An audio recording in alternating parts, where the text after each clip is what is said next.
Hello students, good morning everybody. आज मैं आपके सामने इंटर क्लास के लिए मैथ्स की क्लास लेकर आया हूँ। हमने इंटर क्लास की जो पिछली मैथ्स की जितनी भी क्लासें पढ़ी हैं उसमें हमारा जो चैप्टर चल रहा था मैट्रिक्स, उसमें हमने कुछ क्वेश्चंस करे थे जिसमें हमने अभी तक जो सीखा है उसमें हमने सीखा था कि दो मैट्रिक्स को किस तरह से ऐड करा जाता है, एडिशन ऑफ मैट्रिसेस। और इसी तरह से हमने सीखा था कुछ ऑपरेशंस पढ़े थे हमने मैट्रिसेस के। मैंने आपको सबसे फर्स्ट क्लास जो हमारी थी इसकी वो थी ऑपरेशन ऑन मैट्रिसेस। उसमें हमने एडिशन करना सीखा था, सब्ट्रैक्शन घटाना सीखा, मल्टीप्लिकेशंस करना सीखा, दो मैट्रिक्स को किस तरह मल्टीप्लाई करें।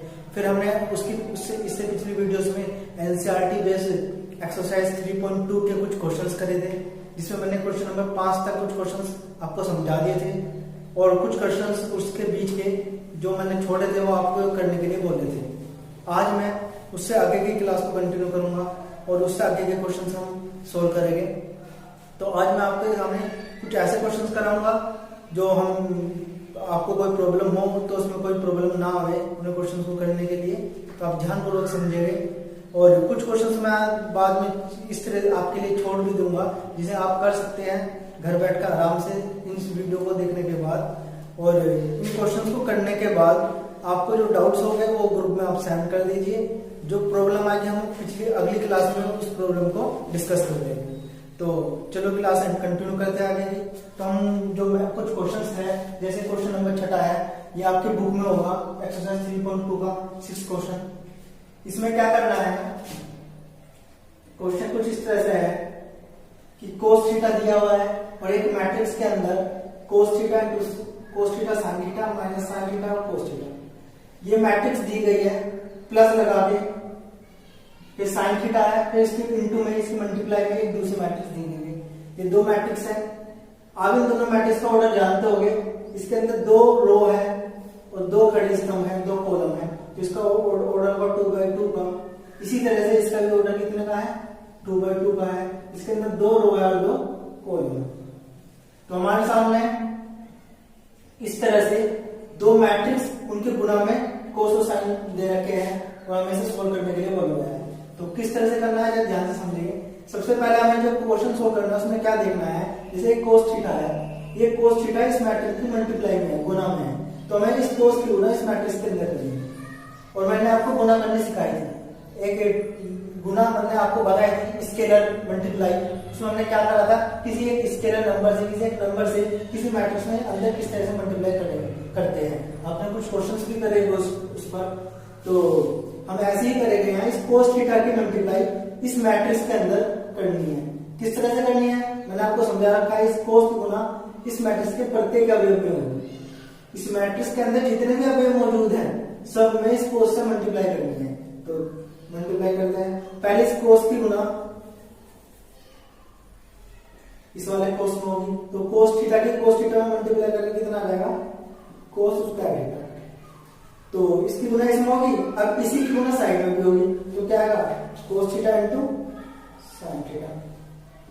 तो दोनों का पहली पंक्ति के दोनों अवयव में हो चुकी है गुणा। अब आएगी दूसरी वाली पंक्ति R2, दूसरी रो। तो दूसरी रो में cos की गुणा करेंगे साइन में, तो माइनस का cos theta into sin theta आएगा। इसी तरह से अब cos की गुणा दूसरे अवयव में होगी, दूसरी पंक्ति की, तो cos की cos में होगी तो कितना आएगा cos का थीटा। तो ये हमने cos थीटा की गुणा इस मैट्रिक्स की प्रत्येक अवयव में कर दी गई है। अब इसी तरह से अब हमें sin थीटा की गुणा इस मैट्रिक्स में करनी है अंदर, यही रूल लगाना है। तो sin गुणा sin में होगी, sin उसका थीटा आएगा। sin गुणा cos में होगी तो माइनस का sin इंटू cos थीटा आएगा, क्योंकि cos के सामने माइनस था तो माइनस नहीं रहेगा। sin गुणा निचले वाले रो में होगी तो sin इंटू cos आएगा। sin गुणा sin में होगी तो sin उसका थीटा आएगा। तो इस तरह से हमने क्या काम करा है, ये जो दो cos और sin दे रखे थे इसकी गुणा अंदर मैट्रिक्स में कर दी गई। तो फर्स्ट स्टेप हमारा कंप्लीट हुआ। अब हमें जो सेकंड स्टेप में करना है उसमें हमें ये करना है कि मल्टीप्लाई करने के बाद इन दोनों मैट्रिक्स को क्या करना है, ऐड करना है, जोड़ना है, क्योंकि जोड़ने का साइन लगा हुआ है। तो किस तरह से ऐड करेंगे, जैसे मैंने आपको पहले सिखा भी रखा है कि जब भी दो मैट्रिक्स को ऐड करते हैं तो उनका ऑर्डर समान होना चाहिए। तो आप देख रहे हैं यहाँ भी 2x2 की मैट्रिक्स है, 2 कॉलम है इसके अंदर और 2 पंक्ति है। इसी तरह से इसके अंदर भी 2 कॉलम है और 2 पंक्ति है, 2 रो है। तो जब ऑर्डर समान हो दोनों मैट्रिक्स का तो हम ऐड करते हैं। ऐड करने का क्या तरीका बता रखा है, आमने सामने के अवयव हमेशा ऐड होते हैं जो कोरोस्पोंडिंग एलिमेंट होते हैं। जैसे कोस उसका ऐड किससे जुड़ेगा, साइन उसका ऐड करेगा, ये ऐड हो गया। अब ये वाला एलिमेंट इसके साथ जुड़ेगा, तो cos theta into sine theta, ये किसके साथ जुड़ेगा, इसके साथ। लेकिन ये माइनस आ रहा है तो प्लस प्लस माइनस माइनस ही लिखा रहेगा, sine theta into cos theta. इसी तरह से अब ये वाला एलिमेंट इसके साथ जुड़ेगा तो minus cos theta into sine theta, इसके साथ ये जुड़ेगा प्लस में sine theta into cos theta. ये वाला अवयव इसके साथ जुड़ेगा तो cos square theta plus sine square theta. इस तरह से हमने 2 मैट्रिक्स को ऐड कर दिया है। अब हमें क्या करना है, अब हमें इसे सोल्व करके लिख लेना है। तो जरा ध्यान से देखिए कैसे लिखना है। हम जानते हैं cos square theta plus sine square theta किसके बराबर होता है, 1 के। यह फॉर्मूला आपने पढ़ा होगा, तो ये बना गया है इसके लिए। अब यहाँ एक चीज देख रहे हैं आप, ये कोस इंटू साइन है, माइनस पे ये साइन इंटू कोस है। साइन इंटू कोस हो या कोस इंटू साइन, दोनों इक्वल होते हैं। साइन इंटू कोस हो या कोस इंटू साइन, दोनों बात बराबर होगी, तो इसमें कोई प्रॉब्लम नहीं है। जब 2 संख्या गुणा में होती है तो अगर उनका क्रम एक्स वाई लिखा हो या वाई एक्स लिखा हो, बात इक्वल होती है। तो इसी तरह से हम यहाँ क्या देखेंगे कि ये दोनों सेम है और एक के सामने माइनस चिन्ह है, एक के सामने प्लस चिन्ह है, तो ये दोनों कट जाएगी। तो यहाँ क्या बचेगा, 0। इसी तरह से यहाँ भी यही काम होना है। यहाँ cos theta into sine theta, यहाँ भी साइन कोस है, तो ये भी इससे कट जाएगा, माइनस प्लस कर देगा। Cos square theta plus sine square theta किसके बराबर होता है, 1 के, तो यहाँ आ जाएगा। इस तरह से हमें मैट्रिक्स प्राप्त होगा। तो ये इस क्वेश्चन का सॉल्यूशन है, आपने ध्यान से समझा होगा। इसमें क्या करा है हमने इसे 2 स्टेप में सोल्व कर दिया है। सबसे पहले हमने इस कोस की मल्टीप्लाई इस मैट्रिक्स में करी प्रत्येक अवयव में, फिर साइन की मल्टीप्लाई भी प्रत्येक अवयव में करी, ये मैट्रिक्स प्राप्त हुई। इन दोनों को ऐड कर दिया है और ऐड करके जो हमारा सोल्व करके आंसर आएगा वही ये मिलेगा।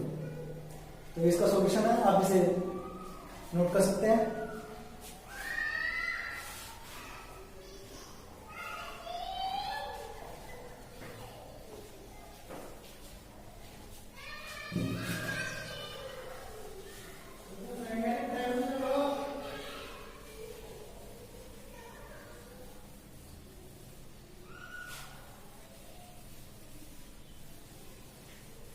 ये हमने क्वेश्चन नंबर 6 समझा, एक्सरसाइज 3.2 का।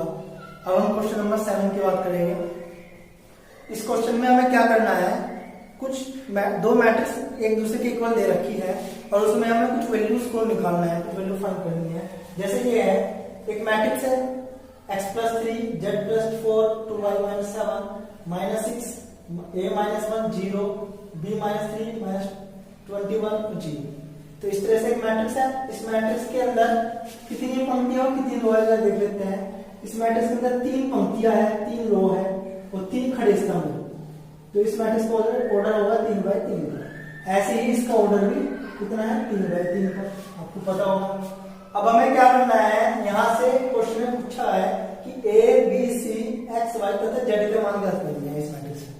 तो आप हमेशा एक बात याद रखिए, जब भी 2 मैट्रिक्स के ऑर्डर इक्वल है, ऑर्डर समान है और 2 मैट्रिक्स एक दूसरे के बराबर रखी गई है, 2 मैट्रिक्स एक दूसरे के बराबर रखी गई है, तो हमें क्या करना होता है, इस क्वेश्चन में हमें क्या करना होगा, जो उस मैट्रिक्स के कोरोस्पोंडिंग एलिमेंट होंगे, आमने सामने वाले अवयव होंगे, उन्हें भी हमें बराबर रखना होगा। समझे बात? हमें करना क्या है, हमें ऐसा करना है, 2 मैट्रिक्स के आमने सामने के अवयव बराबर रखने होंगे, क्योंकि रूल ये बोलता है कि यदि 2 मैट्रिक्स आपस में बराबर है तो उनके अवयव भी आमने सामने वाले ये भी बराबर ही होंगे। तो हम यहाँ इस तरह से क्वेश्चन सोल्व करेंगे। तो ये क्वेश्चन दे रखा है, तो इसमें हमें क्या करना होगा, जैसे यहाँ दे रखा है x+3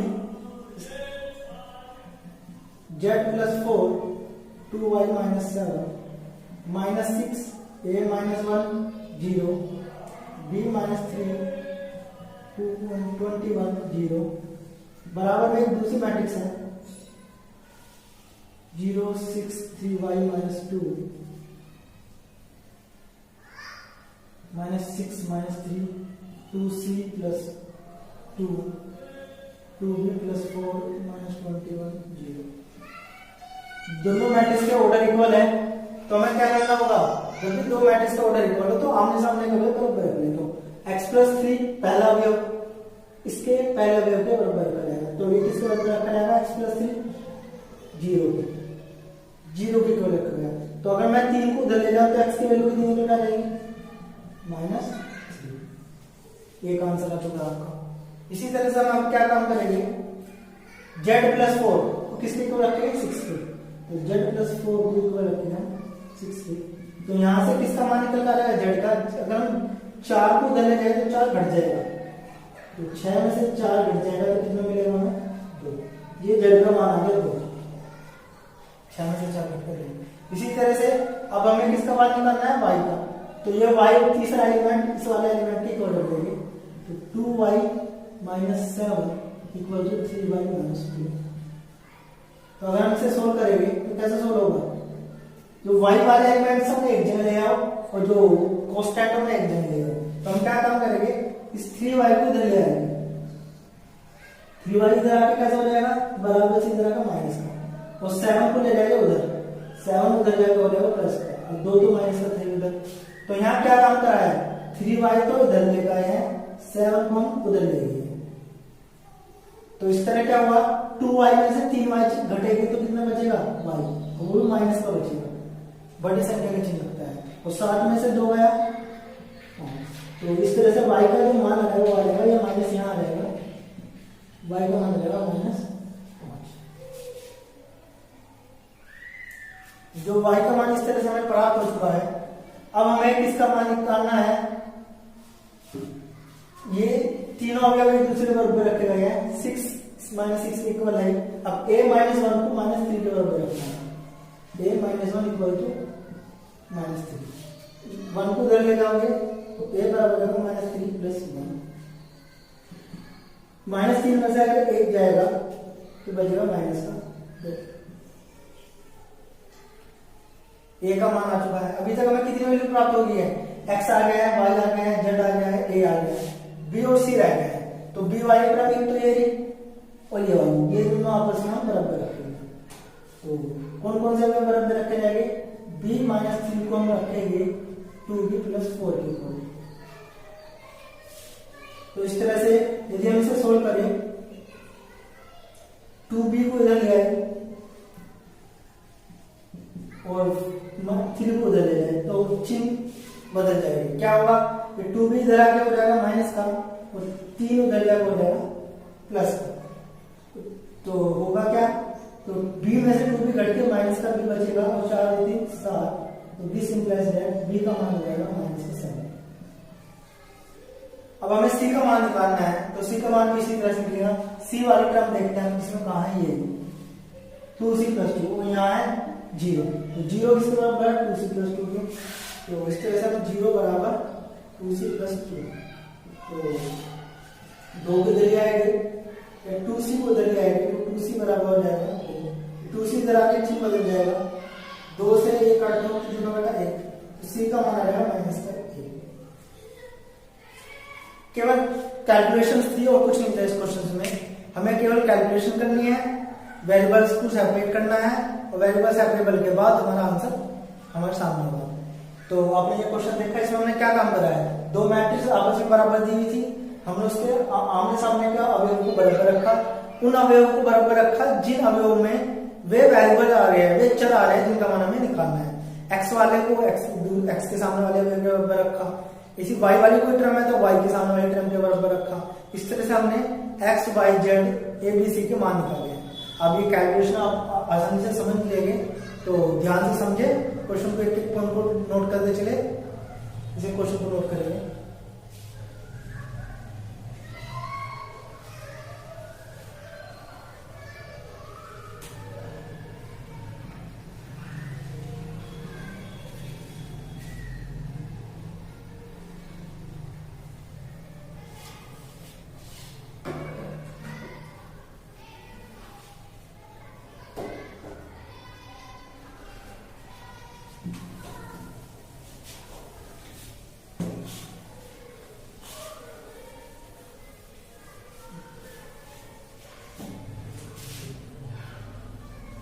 question number 8, y equals to 3124। y का मान दिया है और एक इक्वेशन दी है 2x plus Y equal 10 minus 3 और 2। यहां से y का x का मान ज्ञात करना है।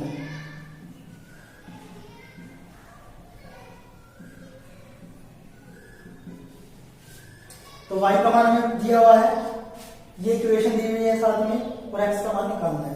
तो हमें कुछ नहीं करना है इस क्वेश्चन में। इस क्वेश्चन में सिंपल से हमें क्या करना है, जो y की वैल्यू दी है वो वैल्यू इस इक्वेशन में पुट कर देनी है। तो इक्वेशन नंबर फर्स्ट मान लेते हैं हम इसे।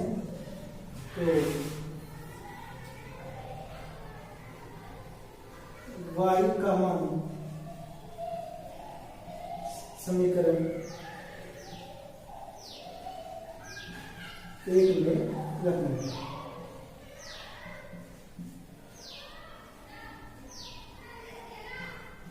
तो y का मान समीकरण फर्स्ट में जब हम रखेंगे तो 2x प्लस वाई की वैल्यू कितनी है 3214 इक्वल टू 10 माइनस 3। ये y का मान हमने समीकरण फर्स्ट में रख दिया गया है y की जगह। अब हम क्या करने वाले हैं, हमें यहाँ से x का मान निकालना है। तो हम क्या करेंगे, जो ये वाली टर्म है, ये वाली मैट्रिक्स है, इसे बराबर से उधर ले जाएंगे। जब हम इसे उधर ले जाएंगे तो स्केचिंग बदल देंगे। तो हम क्या करेंगे, ये वाली मैट्रिक्स उतार लेते हैं पहले, और ये वाली मैट्रिक्स कहाँ चली जाएगी, उधर। और जब ये उधर जाएगी तो इसका साइन चेंज हो जाएगा, प्लस की जगह क्या आ जाएगा माइनस 3214। 2x बराबर, अब हम क्या देखते हैं यार, इन दोनों मैट्रिक्स में एक दूसरे में घटाना है। तो घटाते वक्त हमें क्या करना पड़ेगा, जैसे मैंने आपको बता रखा है ऑर्डर दोनों के समान है। तो 1 में से कितना घटेगा, 3 घटेगा। 0 में से 2 घटेगा, माइनस 3 में से ये 1 माइनस हो जाएगा, और 2 में से माइनस 2 घटेगा। तो जो हमें मैट्रिक्स प्राप्त होगी वो किस तरह की होगी,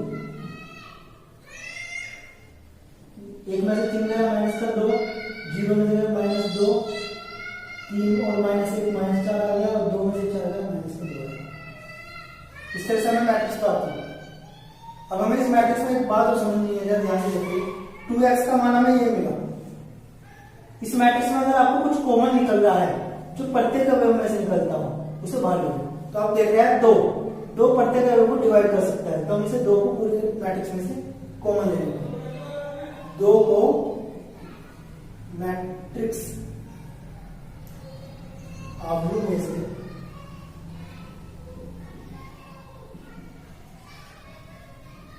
कॉमन ले लेंगे। तो हम क्या कर रहे हैं, 2 को अवयव में से कॉमन ले रहे हैं, बाहर निकाल रहे हैं। जो हम कॉमन लेंगे तो यहाँ -1 बचेगा, यहाँ -1, यहाँ -2, तो यहाँ -1। 2 से ये 2 कट जाएगा तो x की वैल्यू में प्राप्त हो जाएगी -1, -2, -2। इस तरह से हमें x का मान प्राप्त होगा। तो इस क्वेश्चन का सॉल्यूशन था, इस तरह से करना है, आप समझ गए होंगे। ये y की वैल्यू दे रखी थी और एक इक्वेशन दे रखी थी। हमने y का मान इक्वेशन में पुट करा, ये इस मैट्रिक्स को उधर लेके इसे इसमें से घटाया, जो घटा के हमें मैट्रिक्स प्राप्त हुई, उसमें से हमने 2 कॉमन लिया और इस 2 से 1 उतार के x को उतार। अब इस क्वेश्चन को उतार सकते हैं।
ये क्वेश्चन नंबर 10 है। इस क्वेश्चन में हमें एक इक्वेशन दे रखी है इस टाइप की और x, y, z और t का मान निकालना है। x, y, z और t का मान निकालना है।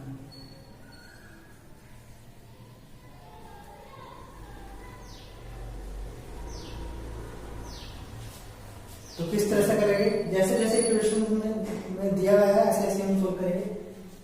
2 दिया है, फिर मैट्रिक्स इसकी मल्टीप्लाई में दिया है, +3 फिर मैट्रिक्स दिया मल्टीप्लाई में, बराबर में इस तरह से अगली मैट्रिक्स दी है। तो मैं करना क्या है, इसे सोल्व करते चलना है। तो सबसे पहले जो बाहर उनके कोफिशिएंट दे रखे हैं, गुणांक दे रखे हैं, उनके हमें मल्टीप्लाई कर देंगे अंदर प्रत्येक अवयव में। तो मल्टीप्लाई करके 2 की करेंगे x में, फिर 2 की z में, 2z, 2y और 2t प्रत्येक में मल्टीप्लाई करने हैं, प्लस इसी तरह से 3 की करनी है, 3 की 1 में करेंगे, फिर -1 -3, फिर 0 की 0 ही आएगा, 3 गुनी 6 बराबर। इसी तरह से इसमें मल्टीप्लाई करनी है हमें, 3 की 3 में करेंगे 9 15 12 18। तो हमने अभी तक जितने भी मल्टीप्लाई में कोफिशिएंट दे रखे थे सबके अंदर मैट्रिक्स में मल्टीप्लाई करेंगे। सेकंड स्टेप हम क्या करेंगे, पहले 2 मैट्रिक्स को हम ऐड करेंगे, जोड़ेंगे। तो जोड़ने के लिए हमें ऑर्डर इक्वल है दोनों मैट्रिक्स का। तो ये वाला अवयव इसके साथ जुड़ेगा, आमने सामने के अवयव जुड़ेंगे। 2x + 3, 2z -3 आ जाएगा, 2y आ जाएगा +0 और 2t + 6 बराबर में ये मैट्रिक्स है।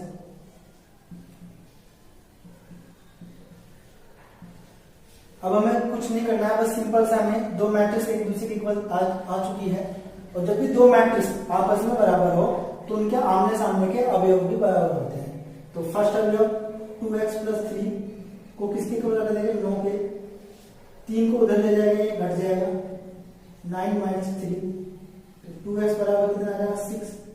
6 से 2 से कट देगा, x का मान आ जाएगा 3। अब हम क्या करेंगे, ये जो 2z/3 है इसे इक्वल रखेंगे 15 के। तो 2z बराबर हो जाएगा, जब हम 3 ऐड करेंगे तो ये हो जाएगा 18। 2 से जब हम डिवाइड करेंगे तो z का मान आ जाएगा 9। इसी तरह से अब हम 2y को किसके इक्वल रखेंगे, 2y + 0 = 1। 0 ऐड हो या ना हो, जब हम किसी चीज में 0 ऐड करते हैं तो वो संख्या ऐसी कैसी रहती है। 2 से हम इसे डिवाइड कर देते तो y का मान आ जाएगा 6। अब हमारी वैल्यू आएगी t की, तो ये वाली टर्म को, इस वाले नंबर को, इस वाले अवयव को इस वाले अवयव के बराबर कर देंगे। तो 2t + 6 को रख देंगे हम 18 के बराबर। 2t बराबर आएगा 6 में, जब इसमें से उधर जाके घट जाएगा तो 12 बचेगा, 2 से ही घटेगा, ये का मान आया 6। तो ये जो एक्सरसाइज थी ये केवल जितने भी वेरिएबल्स हमने सेपरेट करना था, उन्हें सोल्व करना था और उनकी वैल्यूज निकालनी थी, इस पर डिपेंड थी। आपने इन नोट्स को ध्यान से समझा होगा, एक एक चीज को नोट करते हुए चलेंगे। और जो मैंने क्वेश्चंस इसमें बीच में छोड़ दिए हैं वे आपके लिए छोड़े हैं। आप उन क्वेश्चंस को, इस वीडियोस को देखने के बाद आसानी से कर लेंगे और आगे के क्वेश्चंस को करने के लिए भी आप ट्राई करेंगे। और जो प्रॉब्लम होगी उसे हम डिस्कस कर लेंगे। आप ग्रुप में कोई भी डाउट्स भेज सकते हैं। तो आज की क्लास हम यहीं फिनिश करते हैं। Thank you.